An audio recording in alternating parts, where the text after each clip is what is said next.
एक गांव में कुसुम अपने 3 बेटे मोहन, महेश और मदन के साथ रहती थी। मोहन, महेश और मदन तीनों की अपनी अपनी गर्लफ्रेंड थी, जिनका नाम था मोहिनी, मीरा और मीशा। तीनों एक दिन सबसे छुपकर अपनी अपनी गर्लफ्रेंड से मिलने जाते हैं, पर इत्तेफाक से तीनों अपनी अपनी गर्लफ्रेंड के साथ एक ही होटल में पहुंच जाते हैं। जहां मोहन अपनी गर्लफ्रेंड मोहिनी के साथ कॉफी पी रहा होता है, तो वहीं दूसरी ओर महेश अपनी गर्लफ्रेंड मीरा के साथ वेटर को ऑर्डर दे रहा होता है।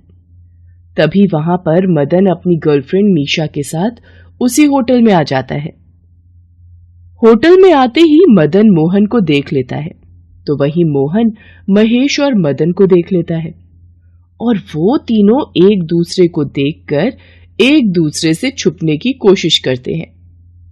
ये देखकर उन तीनों की गर्लफ्रेंड्स उनसे सवाल करती हैं, क्या हुआ बेबी, तुम ऐसे अपना मुंह क्यों छिपा रहे हो? अरे अगर मैंने मुंह नहीं छुपाया तो राज खुल जाएंगे।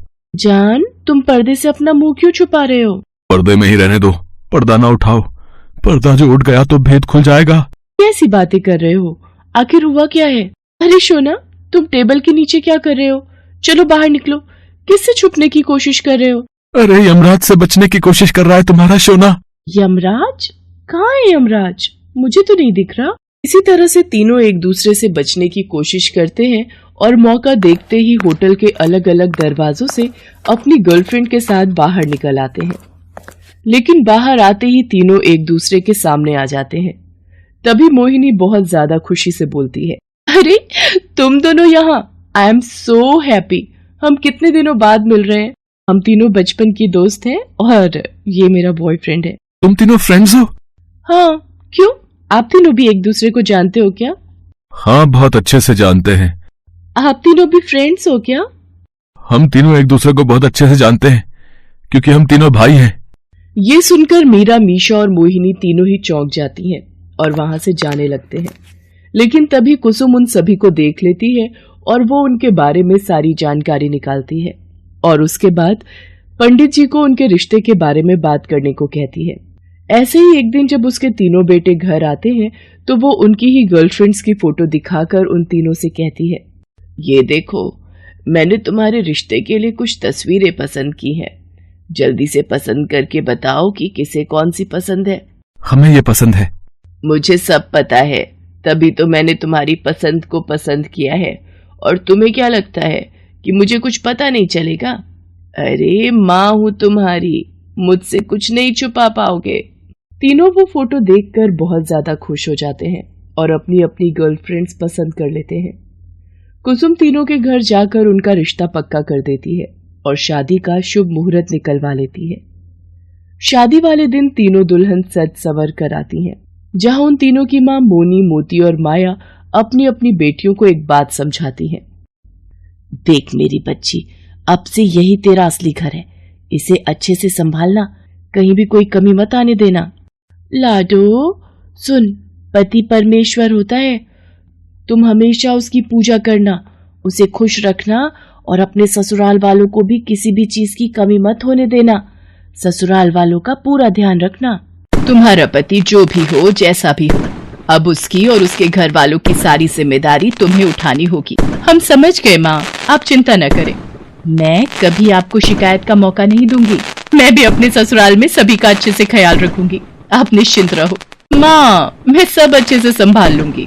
तीनों माँ अपनी बेटियों को अच्छे से समझा कर घूंघट करवा कर मंडप में ले जाती हैं, जहाँ पर वो तीनों भाई सेहरा बांधकर अपनी अपनी दुल्हन का इंतजार कर रहे होते हैं। क्योंकि तीनों दूल्हे और दुल्हनों के कपड़े एक जैसे होते हैं, जिस वजह से मंडप में सब कुछ झोलमाल हो जाता है। इसके वजह से मोहन की शादी मीरा से और महेश की शादी मीशा से और मदन की शादी मोहिनी से हो जाती है। शादी के बाद जब तीनों एक दूसरे के चेहरे देखते हैं तो उनके तोते उड़ जाते हैं। लेकिन वो तीनों समाज में अपनी और अपने परिवार की इज्जत बचाने के लिए कुछ भी नहीं बोलते और चुपचाप बैठे रहते हैं। सभी मेहमानों के जाने के बाद तीनों अपने अपने कमरे में अपनी अपनी पत्नियों के पास जाते हैं। तुम सिर्फ मेरी हो मोहिनी? नहीं मोहन, अब मैं तुम्हारी पत्नी नहीं हूँ, मैं मदन की पत्नी हूँ और मैंने उन्हें अपने पति के रूप में स्वीकार कर लिया है। मैं बस तुम्हारा हूँ और तुम मेरी। पर अब मैं तुम्हारी नहीं हूँ, जाने अनजाने में ही सही, पर अब मेरा सुहाग कोई और है।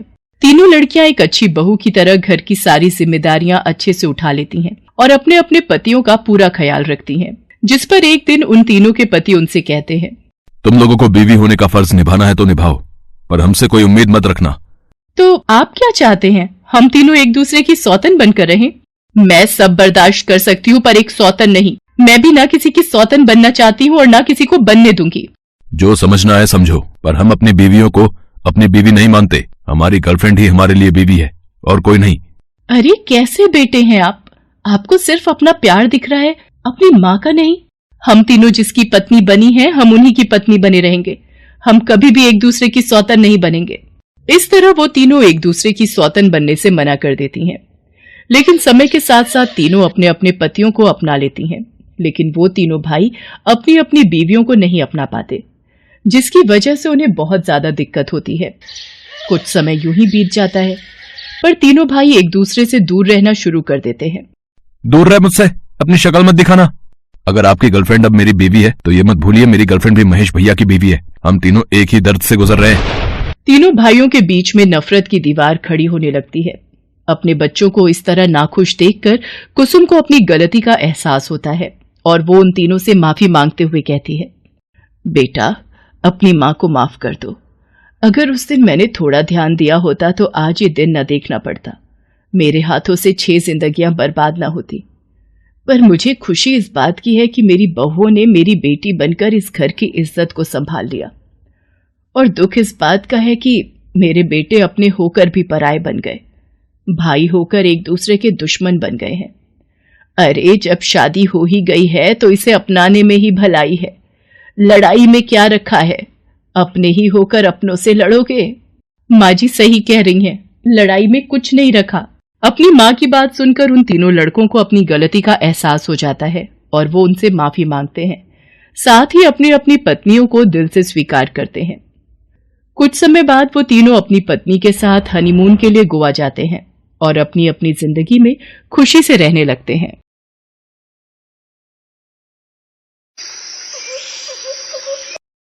चूड़ी ले लो चूड़ी, लाल पीली हरी नीली सतरंगी चूड़ी। ए बेटी चूड़ी ले लो बेटी, देखो कितनी सुंदर चूड़ियां हैं मेरे पास। ना ना अम्मा, मुझे नहीं चाहिए। ले लो बेटी, 2 दिन हो गए कुछ कमाई नहीं हुई, ज्यादा नहीं तो 1 दर्जन ही ले लो। ओफो अम्मा, कहा ना नहीं चाहिए, क्यों फालतू में पीछे पड़ी हो। एक बार फिर कांता को नाउम्मीदी हाथ लगी थी। एक वक्त था जब कांता की कांच की चूड़ियां हाथों हाथ बिक जाया करती थी, लेकिन अब ऐसा नहीं था। एक तो बढ़ती उम्र की मार, ऊपर से मार्केट में एक से बढ़कर एक डिजाइनर चूड़ियों के आ जाने से कांता का काम अब लगभग ठप ही पड़ गया था। कांता पास की ही बस्ती में अपने इकलौते बेटे किशन के साथ रहा करती थी। किशन बचपन से ही अपाहिज था, इसीलिए कांता को ही घर चलाने के लिए काम करना पड़ता था। वो कई सालों से चूड़ियां बेचने का काम कर रही थी, लेकिन वक्त के साथ लोगों की पसंद और जरूरतें अब बदल गई थीं, जिस वजह से अब कांता के सामने रोजी रोटी का संकट आ खड़ा हुआ था। हे भगवान, आज भी एक चूड़ी नहीं बिकी, अब क्या होगा? घर में पकाने के लिए कुछ भी नहीं है। कांता ये सब सोच ही रही थी कि अचानक वहां से एक बड़ी सी गाड़ी गुजरी। जिस जगह कांता अपनी चूड़ियां बेचा करती थी वहां एक मिट्टी का बड़ा गड्ढा था। उस बड़ी सी गाड़ी का पहिया उस गड्ढे से होकर गुजरा, जिस वजह से काफी सारा गंदा पानी उछलकर कांता की तरफ आ गया। अंधा है क्या? अमीरी के नशे में गरीब दिखाई भी नहीं दे रहे क्या? वो गाड़ी आगे जाकर रुक गई थी।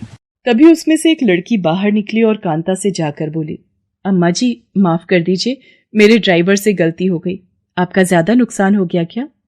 ज्यादा के लिए है ही क्या मुझ बुढ़िया के पास बिटिया। खैर अब जो हो गया सो हो गया।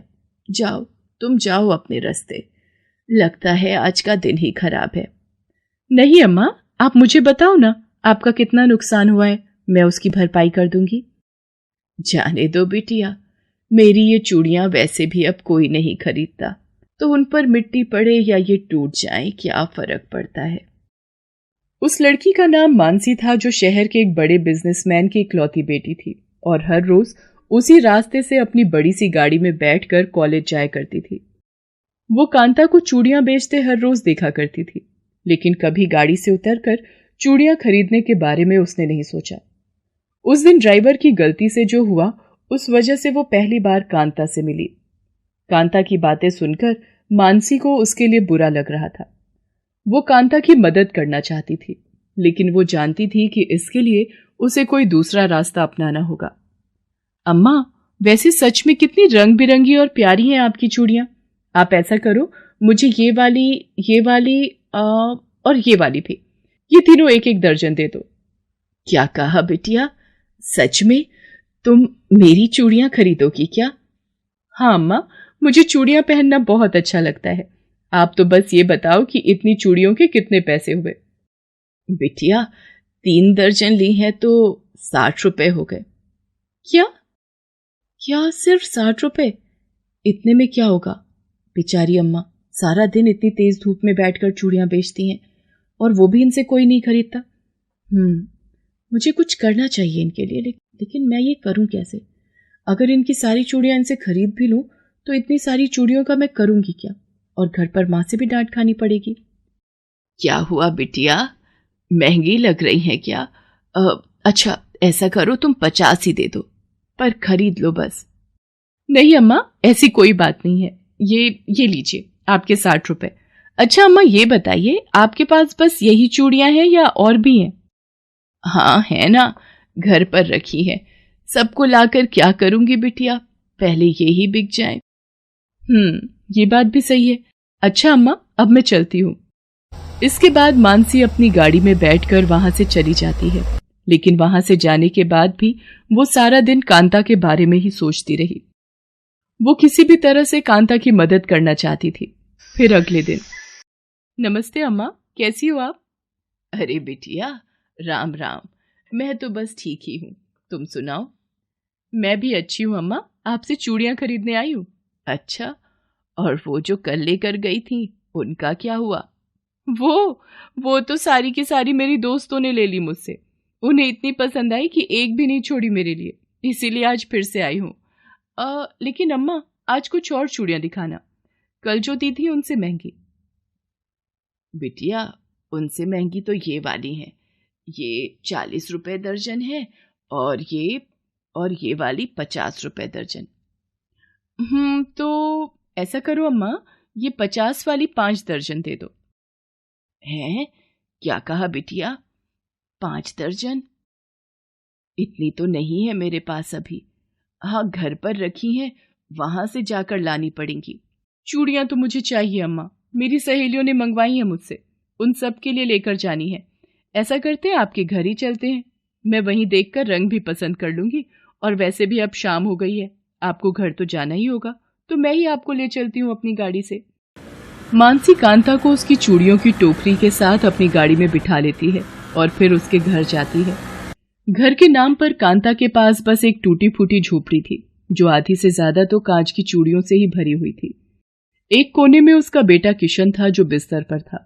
उसे देखकर मानसी ने कांता से पूछा, अम्मा, ये कौन है? ये मेरा बेटा है किशन, ये बचपन से ही ऐसा है, बस ये और मैं ही हैं, एक दूसरे का साथ देने के लिए। चलो बिटिया, तुम यहां बैठो, मैं तुम्हें चूड़ियां दिखाती हूं। अब तक तो मानसी सिर्फ कांता की मेहनत देखकर ही उससे प्रभावित थी, लेकिन अब जब उसने कांता की गरीबी और उसके हालात अपनी आंखों से देख लिए थे, तो उसने मनी मन ठान लिया कि चाहे जो हो जाए, वो कांता की मदद करके ही रहेगी। अम्मा, आप ऐसा करो, आपके पास जितनी भी चूड़ियां हैं मुझे सारी दे दो। लेकिन बिटिया, तुम इतनी सारी चूड़ियों का क्या करोगी? थोड़ी बहुत सहेलियों को दे दूंगी और कुछ खुद पहनूंगी। और हाँ, मुझे अभी याद आया कि मेरी एक रिश्तेदार है जो चूड़ियों से घर सजाने का सामान बनाती हैं, तो कुछ उन्हें भी दे दूंगी मैं। अच्छा बिटिया, बहुत अच्छी बात है, भगवान तुम्हारा भला करे। कांता की तो जैसे लॉटरी ही लग गई थी। पिछले कई हफ्तों से उसकी एक भी चूड़ी नहीं बिकी थी, लेकिन अब अचानक ही उसकी सारी चूड़ियां मानसी ने खरीद ली, और वो भी मुंह मांगी कीमत पर। कांता के पास अब काफी पैसे थे, जिनसे वो अपना और अपने बेटे का खर्च चला सकती थी। मानसी सिर्फ यही नहीं रुकी, वो हर हफ्ते आकर कांता से ढेर सारी चूड़ियां खरीद कर ले जाने लगी, वो भी सीधे उसके घर से, इसीलिए अब कांता को सड़क के किनारे धूप में बैठकर चूड़ियां बेचने की जरूरत नहीं थी। फिर एक दिन, अरे लक्ष्मी, यहाँ तो आ जरा। ये चूड़ियां तू कहाँ से लाई? ये मुझे एक दीदी ने दी है। दीदी? कौन सी दीदी? वही जो एक बड़ी सी गाड़ी से हर हफ्ते यहाँ आती है और सिर्फ मुझे ही नहीं बल्कि बस्ती की हर एक लड़की को ऐसी चूड़ियां देकर जाती हैं, वो भी बिल्कुल मुफ्त में। अपने ही पड़ोस में रहने वाली उस लड़की की बात सुनकर कांता की आंखों में आंसू आ जाते हैं। अब वो सब कुछ समझ गई थी कि मानसी असल में उससे सारी चूड़ियां सिर्फ उसकी मदद करने के लिए खरीदती है। असल में वो कांता से चूड़ियां खरीदकर उसी की बस्ती में रहने वाले गरीब लड़कियों में बांट दिया करती थी। इसके बाद से कांता बड़ी ही बेसब्री से मानसी का इंतजार करने लगी। लेकिन इस बार उससे चूड़ियां खरीदने मानसी नहीं बल्कि सिर्फ उसका ड्राइवर वहां पहुंचा। अरे भैया, पर मानसी बिटिया कहाँ है? वो क्यों नहीं आई चूड़ियां लेने? अब मानसी बेबी नहीं आ पाएंगी। परसों उनकी शादी है और शादी के बाद वो अपने ससुराल चली जाएंगी, जो यहाँ से बहुत दूर है। लेकिन आप चिंता मत कीजिए, मानसी बेबी ने मुझसे कहा है कि मैं हर हफ्ते आकर आपसे चूड़ियां खरीदता रहूं। मानसी के ड्राइवर की बात सुनकर कांता मुस्कुरा दी। उसने हर बार की तरह इस बार भी सारी चूड़ियां पैक करके दे दी और उनकी कीमत भी उस ड्राइवर से ले ली। लेकिन इसके साथ ही उसने उस ड्राइवर से मानसी के घर का पता भी ले लिया और फिर मानसी की शादी के दिन वहां जा पहुंची। उस वक्त मानसी अपनी शादी के लिए तैयार हो रही थी। बेबी जी, वो अम्मा आई हैं बाहर जिनसे आप चूड़ियां खरीदते हो, वो आपसे मिलना चाहती हैं। हाँ, तो उन्हें अंदर लेकर आओ और हाँ, उनके लिए चाय नाश्ता भी भिजवा देना। राम राम अम्मा। राम राम बिटिया। हाय, नजर ना लगे मेरी बच्ची को, सचमुच परी लग रही हो। बस एक कमी है। लेकिन कमी? कैसी कमी अम्मा? कांता फौरन अपने झोले से सुर्ख लाल रंग की कांच की चूड़ियां निकालकर अपने हाथों से मानसी को पहना देती है।